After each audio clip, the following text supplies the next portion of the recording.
إن الحمد لله نحمده ونستعينه ونستغفره ونؤمن به ونتوكل عليه ونعوذ بالله من شرور أنفسنا ومن سيئات أعمالنا من يهده الله فلا مضل له ومن يضلله فلا هادي له وأشهد أن لا إله إلا الله وحده لا شريك له وأشهد أن محمدا عبده ورسوله أعوذ بالله من الشيطان الرجيم بسم الله الرحمن الرحيم يا أيها الذين آمنوا اتقوا الله حق تقاته ولا تموتن إلا وأنتم مسلمون يا أيها الناس اتقوا ربكم الذي خلقكم من نفس واحدة وخلق منها زوجها وبث منهما رجالا كثيرا ونساء واتقوا الله الذي تساءلون به والأرحام إن الله كان عليكم رقيبا يا أيها الذين آمنوا اتقوا الله وقولوا قولا سديدا يصلح لكم أعمالكم ويغفر لكم ذنوبكم ومن يطع الله ورسوله فقد فاز فوزا عظيما أما بعد فإن خير الحديث كتاب الله وخير الهدي هدي محمد صلى الله عليه وسلم وشر الأمور محدثاتها وكل محدث بدعة وكل بدعة ضلالة وكل ضلالة في النار أعوذ بالله من الشيطان الرجيم قال الله تعالى في القرآن الحكيم يا أيها الذين آمنوا كونوا قوامين بالقسط شهداء لله ولو على أنفسكم أو الوالدين والأقربين إن يكن غنيا أو فقيرا فالله أولى بهما ولا تتبعوا الهوى أن تعدلوا وإن تلؤوا أو تعرضوا فإن الله كان بما تعملون خبيرا۔ تمام تعریف، حمد و ثنا، بزرگی، بڑائی، کبریائی اللہ وحدہ لا شریک کے لیے لائق اور زیبا ہیں، جس نے تن تنہا اس کائنات کو بنایا۔ بے شک وہی خالق ہے، وہی مالک ہے، وہی رازق ہے۔ سبحان اللہ و بحمدہ سبحان اللہ العظیم۔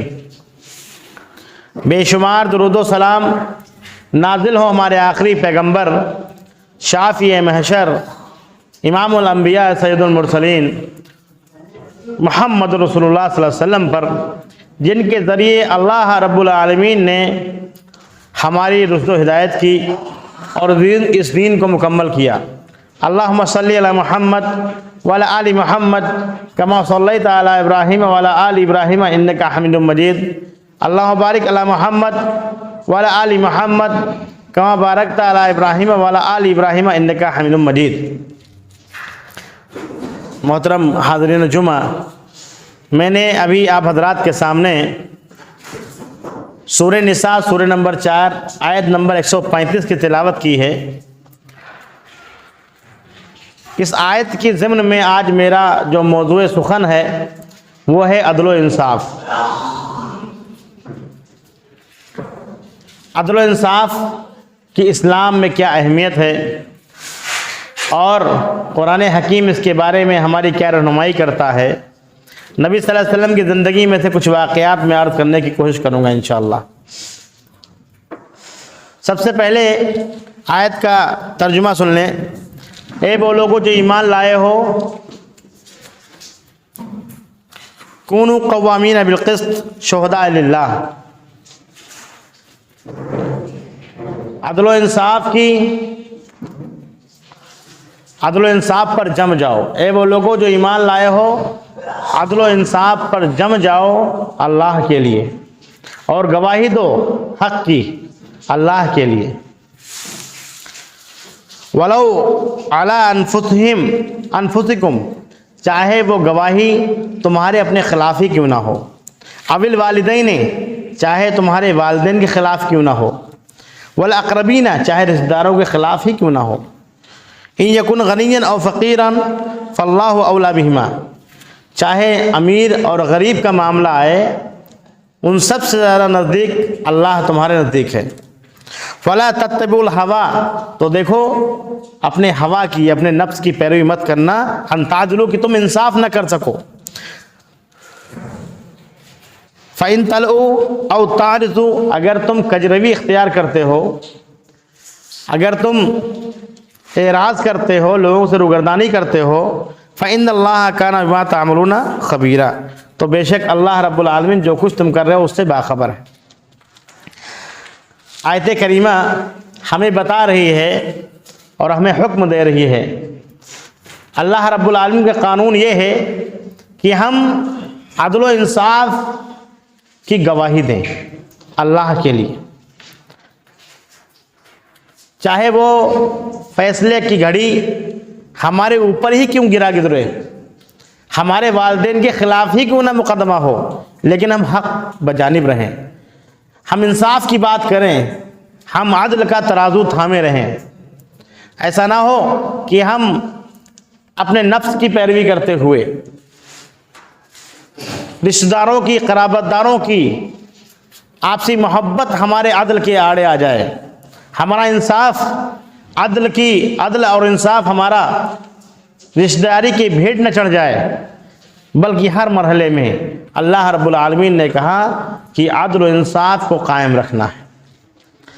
عدل و انصاف یقیناً جو اسلام جس پر ہم چل رہے ہیں یہ مکمل ہے، اور اس کی بہت ساری خصوصیات ہیں۔ ہم آپ اگر قرآن و حدیث کا مطالعہ کریں بغور، اپنے دین کو سمجھ کر کے اطمینان کے ساتھ اگر پڑھیں تو بے شمار مثالیں، بے شمار واقعات ایسے ظاہر ہوئے ہیں اسی دنیا میں، صحابہ کے دور میں، تابعین کے دور میں اور بعد کے دور میں بھی، کہ انصاف کی بدولت اسلام چمکا ہے، اسلام نظر آیا ہے۔ عدل و انصاف مومن کا تقاضا ہے، اور یہ ایسی صفت ہے جو ہر مومن کے اندر اللہ رب العالمین چاہتا ہے کہ وہ ہو۔ عدل و انصاف کے پیکر ہم کو ہونا چاہیے۔ ہمارا مقدمہ اگر کسی عدالت میں جائے اور وہاں پر ہم ہی غلط اگر ہوں تو ایسا نہیں کہ اپنی پیروی کے لیے آپ جھوٹ و فریب اور عدل کا راستہ چھوڑ دیں اور انصاف کے تقاضے کو بھول جائیں، بلکہ ہر لمحے، ہر وقت انصاف کو اوپر رکھنا ہے، عدل کو قائم رکھنا ہے۔ اللہ رب العالمین نے جو ہم آپ خطبے میں پڑھتے ہیں، ان اللہ یامر بالعدل والاحسان وایتاء ذی القربى، یہ دوسرے خطبہ جو جمعے کا دوسرا خطبہ ہوتا ہے، اس میں اللہ رب العالمین نے کہا ہے کہ اللہ تم کو حکم دے رہا ہے کہ تم عدل کو قائم رکھو، عدل کو قائم رکھو، اور حصے داروں کو، رشتہ داروں کو جو ان کا حصہ ہے اس کو دو۔ اللہ رب العالمین نے قرآن حکیم میں سورہ انعام کے آیت نمبر 152 میں ارشاد فرمایا، تم بولو تو ہمیشہ انصاف کی بات بولو، چاہے وہ تمہارا قریبی رشتہ دار ہی کیوں نہ ہو، تمہارا قریبی رشتہ دار بھلے ہی ناراض ہو جائے لیکن تم ہمیشہ انصاف کی بات کرو۔ انصاف ہی ہے جس کی وجہ سے اس دنیا کو اللہ رب العالمین نے برقرار رکھا ہے۔ جب ظلم و زیادتی بڑھتی ہے تو اللہ رب العالمین کا عذاب آتا ہے۔ سب سے پہلا انصاف کیا ہے؟ انصاف خالق کے ساتھ بھی ہونا چاہیے، مخلوق کے ساتھ بھی ہونا چاہیے۔ سب سے پہلا انصاف ہماری زندگی میں اگر ہونا چاہیے تو وہ ہمارے خالق کے لیے۔ ہم آپ سب، دنیا کا ہر باشندہ جانتا ہے کہ اس کائنات کو اللہ رب العالمین نے بنایا، اس کو بنانے والا تنہا ہے، کوئی اس کا ساجی نہیں ہے۔ جب خالق وہی ہے، جب مالک وہی ہے، جب رازق وہی ہے، تو بندگی اور عبادت بھی اسی کی ہونی چاہیے۔ انصاف کا تقاضا تو یہ کہتا ہے، جس خالق نے، جس اللہ رب العالمین نے ہم کو پیدا کیا ہے اس کی ہم عبادت کریں، یہ خالق کے ساتھ ہمارا انصاف ہے۔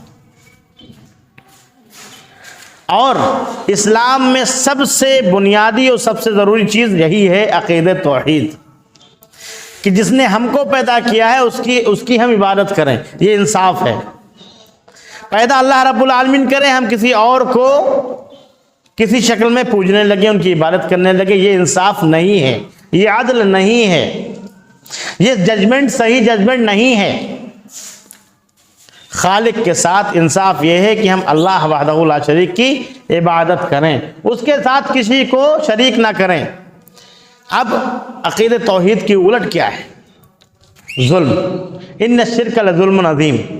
سب سے بڑا ظلم انسان اپنے اوپر کرتا ہے اگر وہ کیا کرتا ہے کہ اللہ کو چھوڑ کر کے کسی اور کی عبادت کرنا سب سے بڑا ظلم ہے۔ انصاف نہیں ہے یہ تو ظلم ہے۔ انصاف یہ ہے کہ ہم اللہ رب العالمین کی عبادت کریں کیونکہ اس نے ہم کو پیدا کیا۔ قرآن میں بے شمار آیات اس ضمن میں آپ کو مل جائیں گی۔ مخلوق کے ساتھ بھی انصاف ہونا چاہیے۔ اللہ رب العالمین نے قرآن حکیم میں سورہ مائدہ آیت نمبر 8 میں ارشاد فرمایا ہے کہ تم اپنے دشمن کے ساتھ بھی انصاف کا معاملہ اختیار کرو۔ ہم آپ آپس میں تو انصاف کی بات کر سکتے ہیں، اور جب تک انصاف پر ہم قائم رہیں گے اللہ رب العالمین دنیا کو برقرار رکھے گا۔ اگر ہم انصاف پر قائم نہیں رہے، ظلم و زیادتی، پچھپات، سائیڈیں لینا، اپنا پن دکھانا، قرابت داروں کو چاہے وہ گنہگار ہوں معاف کر دینا، اگر اس قسم کے گناہ پڑے ہیں تو عذاب بہت سخت ہے، اس کا بہت سخت عذاب ہے۔ آئیے دیکھتے ہیں اللہ رب العالمین نے اپنے قرآن حکیم میں ایسے لوگوں کی تعریف کی ہے جو برابر تولتے ہیں اور ناپ تول میں کمی نہیں کرتے ہیں، انصاف کرتے ہیں۔ سورہ مائدہ میں ہی سورہ انعام میں آیت نمبر 152 میں بھی کہا ہے کہ جب تم بولو تو سچ بولو، چاہے تمہارا رشتہ دار ہی کیوں سامنے نہ ہو۔ ایسا ہوتا ہے خوشامد کے لیے ہم ان کے نظروں میں بھلے بنے رہیں، انسان جھوٹ بول دیتا ہے، پچھپات کر لیتا ہے، سائیڈیں لے لیتا ہے۔ یہ نہیں ہونا چاہیے، عدل و انصاف قائم رکھنا ہے۔ اللہ کے نبی صلی اللہ علیہ وسلم کی پیاری حدیث ہے، صحیح بخاری میں ایک روایت ہے، حدیث نمبر 660۔ اللہ رب العالمین کے پیارے رسول محمد صلی اللہ علیہ وسلم نے ارشاد فرمایا کہ 7 ایسے لوگ ہوں گے قیامت کے دن، حشر کے دن، جس دن کوئی سایہ نہ ہوگا، اس دن اللہ رب العالمین اپنے عرش کے سائے میں 7 لوگوں کو رکھے گا۔ نمبر 1 پہ ہے الامام العادل، جو عادل کرنے والا بادشاہ ہے، اس کو اللہ رب العالمین اپنے عرش کے سائے میں رکھ، سب سے نمبر 1 پہ عدل، انصاف۔ اور سنیے، جو لوگ مسلمانوں میں عدل و انصاف کو ہر لمحے قائم رکھتے ہیں، کسی کے منہ پر یا کسی کے پچھپات میں اس کی تعریف نہیں کرتے، بلکہ ہمیشہ حق و انصاف کی بات کرتے ہیں، عدل کے تقاضے کو پورا کرتے ہیں، اللہ رب العالمین ان کو نور کے ممبر عطا کرے گا۔ اللہ رب العالمین حشر کے میدان میں جب آدم علیہ السلام سے لے کر کے اور قیامت تک کے لوگ موجود ہوں گے، وہاں پر اللہ رب العالمین نور کے ممبر پر بلا کر کے ان کو اعزاز دے گا، ان کو انعامات سے نوازے گا۔ جیسے آج ہم دنیاوی معاملات میں دیکھتے ہیں، جب کوئی انسان کسی چیز میں کامیاب ہوتا ہے تو اس کو اسٹیج پہ بلا کر کے اور اس کی حوصلہ افزائی کرتے ہیں، سیلیبریشن کرتے ہیں، لوگوں کو دکھاتے ہیں کہ دیکھو یہ ایسا کارنامہ انہوں نے کیا ہے جس کی وجہ سے ان کو آج یہ انعام مل رہا ہے۔ اللہ رب العالمین پوری کائنات کے لوگوں کو اکٹھا کر کے اس دن صرف ان لوگوں کی ہمت افزائی اور حوصلہ افزائی کرے گا جو ہمیشہ ہر وقت ہر لمحے حق و انصاف کی بات، عدل و انصاف کا تقاضا ہمیشہ ادا کرتے رہے۔ ایسے لوگوں کو اللہ رب العالمین نور کے ممبر پہ رکھے گا اور انعام سے نوازے گا۔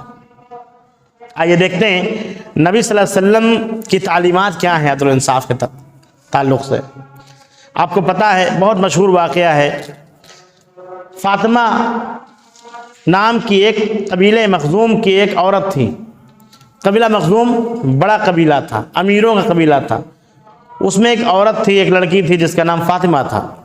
اس نے کیا کیا؟ چوری کی، چوری کا ارتکاب کیا اس نے۔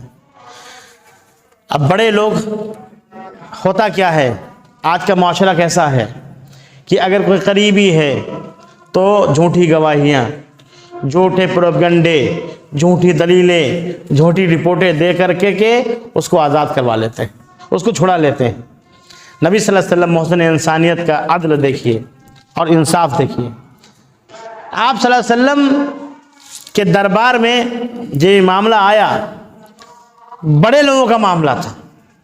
قبیلہ مخزوم کی ایک عورت کا معاملہ تھا جس نے چوری کر لی تھی. اسامہ بن زید رضی اللہ تعالیٰ عنہ جو نبی صلی اللہ علیہ وسلم کے لاڈلے تھے. لوگوں نے ان سے کہا کہ آپ اللہ کے رسول صلی اللہ علیہ وسلم کے لاڈلے ہیں, آپ حب رسول اللہ ہیں, آپ حب رسول اللہ ہیں, آپ سفارش کر دیجئے کہ بڑے خاندان کی عورت اس کو چھوڑ دیا جائے. نبی صلی اللہ علیہ وسلم کے پاس جب حضرت اسامہ بن زید آئے, اتشفعوا فی حد من حدود اللہ, کیا تم شفاعت کرتے ہو اللہ رب العالمین کی حدوں میں, اللہ کی حد میں تم شفاعت کرنے آ گئے؟ کہا کہ رب کعبہ کی قسم, اگر میری بیٹی نے فاطمہ بنت محمد نے چوری کی ہوتی تو میں اس کے دونوں ہاتھ کاٹ دیتا. آپ صلی اللہ علیہ وسلم نے صرف زبانی جمع و خرچ نہیں کیا بلکہ ہمیشہ عدل و انصاف کا دامن تھامے رکھا. آپ نبی صلی اللہ علیہ وسلم کی زندگی پڑھی ہے, کبھی کسی کے ساتھ ناانصافی نہیں کی, کبھی کسی پہ ظلم نہیں کیا, ہمیشہ سچ کا ساتھ دیا اور ہمیشہ انصاف کی بات کی, ہمیشہ عدل کو قائم رکھا. آپ کو پتا ہے جب خیبر فتح ہو گیا اور خیبر یہودیوں کا علاقہ تھا تو یہودیوں کو اس شرط میں رکھا گیا کہ تم کھیتی باڑی کرو اور جتنا اناج پیدا ہو اس میں سے ایک حصہ مسلمانوں کا دے دو. اس شرط پہ تم خیبر میں رہ سکتے ہو. اور یہودی اللہ کے اصلی دشمن. اب سال میں جب فصل تیار ہوتی تو اللہ کے نبی صلی اللہ علیہ وسلم کسی صحابی کو بھیجتے جو تجربہ کار ہوتے کہ جاؤ پھل کا اور اناج کا اور جو غلہ پیدا ہوا ہے اس کا تخمینہ لگا لو, اور جتنا تخمینہ ہو, جتنا حصہ ہمارا ہو اتنا طے کر لو. ان ساری چیزوں میں ماہر تھے عبداللہ بن رواحہ صحابی رضی اللہ تعالیٰ عنہ. ان کو نبی صلی اللہ علیہ وسلم نے بھیجا خیبر یہودیوں کے پاس. اور سن لیجئے, ہم لوگ اپنوں کے ساتھ انصاف نہیں کر پاتے ہیں, دشمن کے ساتھ انصاف کرنا سب سے بڑی بات ہے. وہ گئے تو یہودیوں نے کہا کہ دیکھیے ہم آپ کو کچھ رقم اور دے دیں گے, آپ ہمارے حساب سے تخمینہ کر لیجئے. رشوت کا آفر کیا. آج رشوت کا دورہ ہے, ہر آدمی رشوت کو چائے پانی کے نام پہ لیتا ہے. وہاں صحابی رسول کو رشوت آفر کی گئی یہودیوں کی طرف سے, خیبر کے یہودیوں کی طرف سے. کیا کہتے ہیں صحابی؟ کہا کہ تم سے بدترین انسان, تم سے بڑا دشمن میرا کوئی نہیں. کیوں؟ کیونکہ تم تو نبیوں کے قاتل ہو, اور محمد صلی اللہ علیہ وسلم سے زیادہ محبوب میں کسی کو نہیں کرتا ہوں. میں ان کو سب سے زیادہ محبت کرتا ہوں, سب سے عزیز میرے نبی محمد صلی اللہ علیہ وسلم میرے نزدیک, اور سب سے بدترین دشمن تم, لیکن میں عدل قائم رکھوں گا. صحابی نے جو ہے عبداللہ بن رواحہ نے ایک راؤنڈ لگایا پورے باغ کا, اور اس کے بعد میں کہا کہ اب کی پیداوار اتنی ہوگی جس میں مسلمانوں کا حصہ اتنا. یہودی نے کہا یہی وہ عدل ہے جو زمین و آسمان کو قائم کیے ہوئے, یہی آپ لوگوں کا عدل ہے جو زمین و آسمان کو قائم کیے ہوئے ہے. آپ سورہ مائدہ سورہ نمبر 5 آیت نمبر 8 کی تفسیر ابن کثیر میں یہ آپ کو مل جائے گا. تفسیر ابن کثیر کا یہ میں نے واقعہ بیان کیا ہے. دشمن کے ساتھ انصاف کرنا سب سے بڑی چیز ہے. آج ماحول کیا ہے؟ حق کو چھپایا جا رہا ہے, حق کو پیچھے ڈھکیلا جا رہا ہے. جو ظلم و زیادتی کرنے والے لوگ ہیں, جو لوگوں کی جاگیر ہڑپنے کے پیچھے ہیں, جو لوگوں کے حقوق کی پامالی کرتے ہیں, ان کے بارے میں کوئی اپنی زبان دراز کرنے کے لیے تیار نہیں. کیوں؟ ڈر ہے. آپ کو پتا ہے اگر کوئی بادشاہ ہے کہیں کا, مسلمان ہو یا نہ ہو, اور اگر وہ عادل ہے, عادل کرنے والا ہے, تو اسلام کہتا ہے اس کی عزت کرو. واقعہ بیان کر دیتا ہوں میں. جب مکے کی زندگی نبی صلی اللہ علیہ وسلم کے لیے اور صحابہ کے لیے جب مشکل ترین ہو گئی, تو آپ صلی اللہ علیہ وسلم نے کچھ صحابہ سے کہا کہ تم ہجرت کر جاؤ. کہا کہاں جائیں ہجرت کر کے؟ کہا حبشہ جاؤ. کہا حبشہ چلے جاؤ. کہا حبشہ کیوں جانا ہے؟ کہا وہاں کا بادشاہ انصاف کرنے والا ہے، عدل قائم کرنے والا ہے. چنانچہ کچھ صحابہ جو ہے حبشہ کی طرف ہجرت کر کے چلے گئے. اور یہ مشرکین اللہ کے دشمن یہ جا کر کے وہاں بھی وفد کی شکل میں گئے. جب صحابہ ہجرت کر کے پہنچ گئے کچھ صحابہ وہاں حبشہ میں، تو وہاں اس بادشاہ کے پاس یہ لوگ وفد کی شکل میں گئے، جیسے آج جاپن سونپنے جاتے ہیں لوگ، اپنی بات رکھنے کے لیے گئے اور بڑے بڑے تحفے لے کر کے گئے. یہ مشرکین مکہ لے کر کے گئے تحفے بڑے بڑے، اور کہا کہ اے بادشاہ ہماری قوم سے کچھ لوگ فرار ہو کر کے آئے ہیں، آپ ہمارے حوالے کر دیں. پوری بات سنی ان کی، لیکن ان کو حوالے نہیں کیا. کہا کہ مسلمانوں کو بلا، جو لوگ ان کے وطن سے آئے ہیں ان کی بھی بات سنوں گا. آج کیا ہوتا ہے، ایک انسان کوئی بھی چاہے غلط ہو یا صحیح، جو پہلے پہنچ گیا اس کی بات لوگ مان لیتے ہیں. دونوں طرف کی باتیں سننا اور پھر عدل کو قائم کرنا یہ بہت ضروری ہے. انصاف کا یہی تقاضا ہے. منصف کو چاہیے کہ دونوں طرف کی باتوں کو سنیں اور مدلل اور دلیل کے طور پر دلیلیں پیش کریں. لوگ مدعی دلیلیں پیش کریں، اس کے بعد میں جج فیصلہ کریں، منصف انصاف کریں. مسلمانوں کو بلایا گیا نجاشی کے دربار میں. نجاشی کے دربار میں اس واقعے سے بہت ساری باتیں نکلیں گی، آپ لوگ غور سے سنیے. نجاشی کے دربار میں جب مسلمان پہنچے تو کہا کہ تمہارا لوگوں کا کیا معاملہ ہے؟ یہ لوگ یہ مدعا لے کر کے آئے ہیں، آپ کو پکڑنے کے لیے آئے ہیں.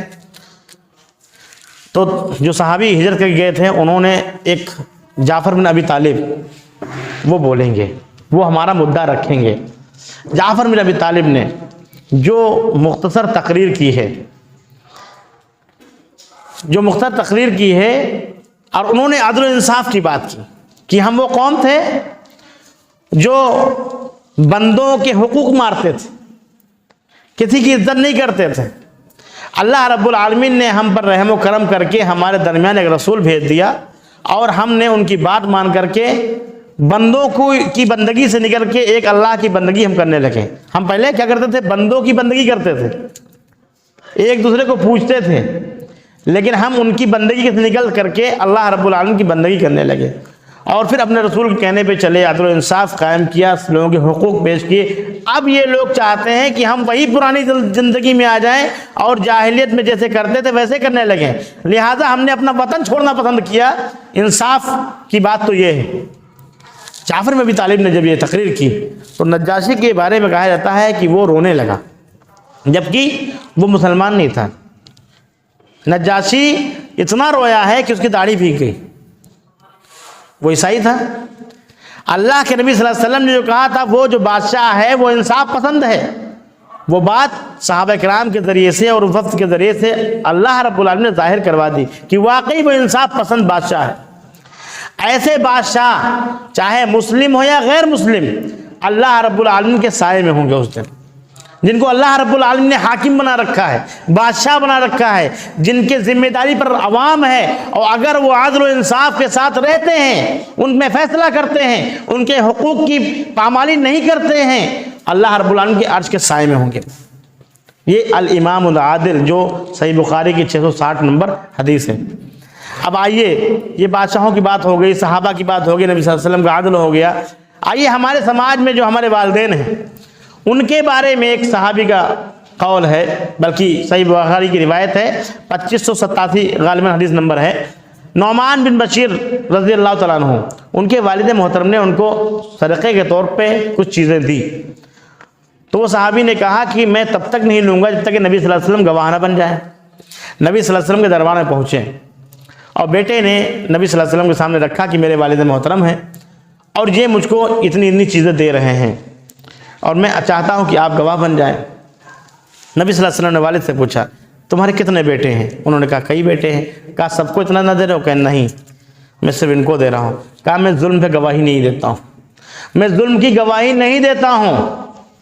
وہ والدین جو بڑوں کو صرف مانتے ہیں، وہ والدین جو صرف چھوٹوں کو مانتے ہیں، وہ والدین جو اپنے پسند کے بیٹے یا بیٹی کو مانتے ہیں، ان کے لیے اس میں نصیحت ہے. انصاف کا تقاضا یہ ہے کہ آپ دیں تو سب کو برابر دیں. اس کا مطلب یہ نہیں ہے کہ جو شریعت میں میراث کا جو حکم آیا ہے اس میں عورت کو کم اور مرد کو زیادہ ملا ہے. اس کا ہی بتا دیں گے انشاءاللہ. لیکن بچوں میں کوئی تفریق نہیں کرنی چاہیے والدین کو. آپ کو ہم بتائیں جو میراث کا مسئلہ ہے اس میں مرد کا جو حصہ ہے وہ عورت سے ڈبل ہے. جیسے باپ نے جو اپنے انتقال کے بعد 10 لاکھ روپے چھوڑے یا زیادہ چھوڑے، 10 لاکھ اگر مرد کو ملیں گے تو 5 لاکھ عورت کو ملیں گے، لڑکی کو ملیں گے. بیٹے کو 10 لاکھ تو 5 لاکھ لڑکی کو. اب لوگ سمجھتے ہیں کہ یہ عورت کے ساتھ ظلم ہو گیا، جبکہ انصاف اور اسلام باہم ایک دوسرے کے متبادل ہیں. اسلام جو کہتا ہے وہی انصاف کہتا ہے، لیکن اس کو سمجھانے کے لیے آپ کو شریعت پڑھنی پڑے گی. جو لڑکی کا حصہ ہے وہ سنگل اس لیے ہے اور لڑکے کا حصہ ڈبل اس لیے ہے کیونکہ لڑکا کماتا ہے، مرد حضرات کماتے ہیں. تمام ذمہ داریاں دنیا بھر کے کمانے کی، کھلانے کی، پلانے کی، اڑانے کی، بندوبست کرنے کی تمام ذمہ داریاں مرد پر ہیں. تو اگر عورت کے برابر مرد کا حصہ ہوتا تو وہ مرد کے لیے ظلم ہوتا، مرد کے لیے ظلم ہوتا. اسی لیے اس کی محنت کو دیکھ کر کے اللہ رب العالمین نے مرد کا حصہ ڈبل رکھا ہے، عورت کا سنگل اس لیے رکھا ہے. اور وہ بھی ظلم نہیں ہے کیونکہ وہ گھر میں رہے گی. اور سنیے، وہ اپنے گھر سے بھی لے کر کے آئے گی، شوہر میں بھی اس کا حصہ ہوگا اور بیٹے میں بھی اس کا حصہ ہوگا، یہاں تک کہ جب دادی بن جاتی ہے تو پوتے میں بھی اس کا حصہ ہوتا ہے. اگر اس طریقے سے دیکھیں گے تو مرد سے آگے عورت نکل جاتی بیٹھے بیٹھے. اسلام جو ہے وہ انصاف کرنے والا ہے. اسلام جو ہے کسی پہ ظلم نہیں کرتا ہے، کسی کی حق تلفی نہیں کرتا ہے. یہاں تک کہ قیامت کے دن اللہ رب العالمین کہے گا اگر کسی سینگ والی بکری نے بغیر سینگ والی بکری کو مارا ہے، اس دن انصاف قائم ہوگا. بغیر سینگ والی بکری کو سینگ دی جائے گی کہ لو اس کو تم اپنا بدلہ لے لو، پورا بدلہ دیا جائے گا. انصاف اللہ رب العالمین کرے گا. مالکی یوم الدین کا مطلب کیا ہے؟ جزا اور سزا کا مالک اللہ رب العالمین اس دن کا کیوں جو آرگنائز کیوں کرے گا اس دن کو؟ اسی لیے آرگنائز کرے گا کہ اس دن فیصلے ہوں گے. جس نے کسی پہ ظلم کیا ہے ضبطی برابر بھی اللہ رب العالمین اس کے ساتھ انصاف کروائے گا. انصاف کا دامن نہیں چھوڑنا ہے، چاہے ہمارا دشمن ہی سامنے کیوں نہ ہو. جو حق ہے، اگر کوئی ہمارا دشمن ہے اور اس کے اندر کوئی خوبی ہے آپ بیان کیجئے. ایسا نہیں کہ آپ کی دشمنی اس بات پہ ابھارے کہ اس کی تعریف بھی نہ کریں. اور آپ کا کوئی دوست ہے، آپ کا قریبی رشتہ دار ہے، آپ کے گھر کے لوگ ہیں اور آپ ان کے اندر کوئی عیب ہے اور آپ رشتہ داری نبھا رہے ہیں، ان کی تعریفیں کر رہے ہیں، ان کی کمیاں نہیں گنا رہے ہیں، یہ بھی ناانصافی ہے، یہ ظلم ہے. عدل و انصاف کا تقاضا جس دن ہم پورا کرنے لگیں گے اسلام زندہ باد ہو جائے گا. کیسے؟ ایک ابھی کا حال ہی کا واقعہ ہے. ایک مسلمانوں کے درمیان اور غیر مسلموں کے درمیان ایک جھگڑا ہوا ایک زمین کو لے کر کے. مسلمانوں نے کہا یہ زمین ہماری ہے، غیر مسلموں نے کہا یہ زمین ہماری ہے. اور فیصلہ عدالت میں پہنچا. عدالت پہنچا، ایک دو سنوائی ہوئی، کوئی نتیجہ نہیں نکل رہا تھا. اس کے بعد میں ایک جب ہیئرنگ ایک دن ہونی تھی، ایک دن اور عدالت لگی جب کئی تاریخوں کے بعد، تو اس میں ایک چچا محترم پہنچے اور انہوں نے گواہی دی، انہوں نے شہادت دی کہ یہ جو زمین ہے یہ غیر مسلموں کی ہے اور مسلمانوں نے اس پر ناجائز قبضہ کر رکھا تھا. ایک مسلمان نے گواہی دی کہ یہ زمین جو ہے یہ غیر مسلموں کی تھی، مسلمانوں نے اس پر جبراً قبضہ کر رکھا تھا. اس دن فیصلہ ہوا اور زمین جو ہے مسلمانوں کے قبضے سے لے کر کے غیر مسلموں کو دے دی گئی. جج نے ایک بات کہی تھی وہ نوٹ کرنے والی، کہا آج مسلمان مقدمہ ہار گئے، آج مسلمان مقدمہ ہار گئے، اسلام نے مقدمہ جیت لیا. یہ اسلام کی خوبی. کسی بھی لمحے آپ کو یہ چیز عدل و انصاف میں کوئی بھی چیز ٹکرائے نہ، قریبی رشتہ دار ہو، کیسے بھی معاملے ہوں، آپ انصاف کی بات کیجئے، آپ عدل کی بات کیجئے. اللہ رب العالمین نے کہا ہے کہ تمہارے اندر جتنی سکت ہو آپ انصاف کی بات کیجئے. اگر آپ والد ہیں بچوں میں یکساں معاملہ رکھیے. آپ کسی کمپنی کے ذمہ دار ہیں تو تمام جو ورکرز ہیں، کسی ایسا نہیں کسی ایک کو چہتا بنا لیا آپ نے اور باقی ورکرز کو آپ نے چھوڑ دیا. یہ اسلام کہتا ہے اور اسلامی ہی سولوشن ہے، اسلامی حل ہے یہ تمام برائیوں کا. آج دیکھیے دنیا کی ہر فیلڈ میں اپنوں کو پہلے لیا جاتا ہے، غیروں کو بعد میں چھوڑ دیا جاتا ہے.